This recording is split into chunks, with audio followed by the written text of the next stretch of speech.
Hey guys, my name is Bruno Valente and this is a video about me.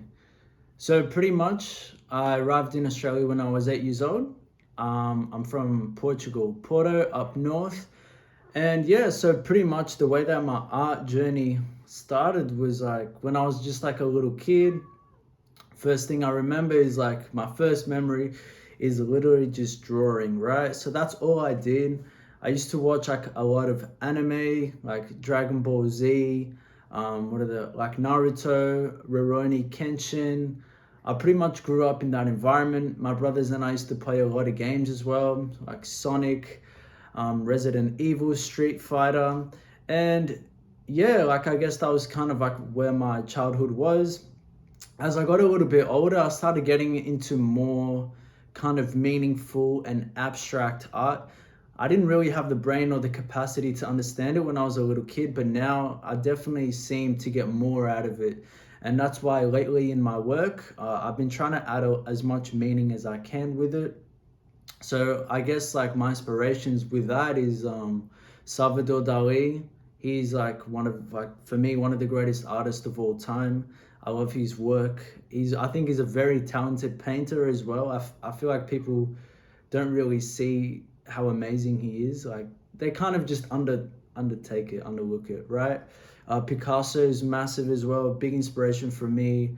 Jose Roosevelt, and those are like pretty much the ones I can remember right now. But in terms of inspiration, there's a lot of things outside of art that inspires me, like music, hip-hop. So people like Kanye West, Kendrick Lamar, like they're like one of my favorite artists. And even what they do in their field inspires me because they have great energy, they have great message behind their music, and I kind of want to replicate that towards everyone. Like Steve Jobs, he's another creative genius that I actually like really look up to. And yeah, like those are pretty much like the figures that I just really pay attention to, and try to learn off them and incorporate it into my lifestyle and my work. With like my routine, I like to work in an environment where there's not many people around. It's just me by myself. I have music playing, or maybe I'm listening to like a book, something that's kind of like relaxing, that puts me into the zone. That's what I really go for.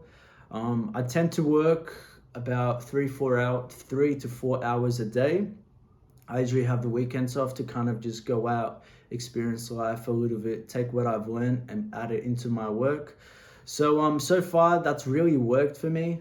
Every artist has their own kind of way of working, but that's what kind of suits me. I need to work out, I need to train. That kind of just gets my mind off everything. I need to be working as well. So my whole life is kind of me just moving from one place to another, activity to activity, try to keep my energy as high as possible.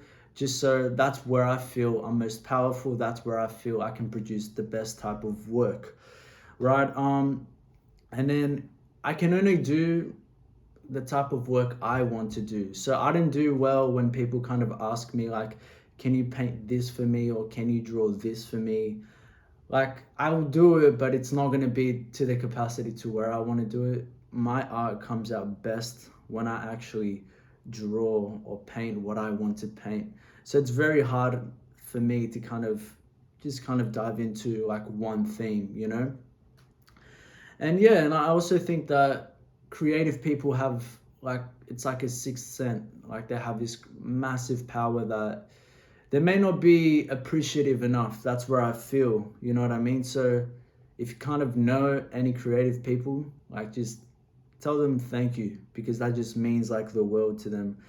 And yeah, in terms of like my goals for the future, I definitely want to keep drawing, getting better at painting, do some exhibitions, travel around the world, and yeah, we'll see where that takes us. But anyway, thank you so much for watching.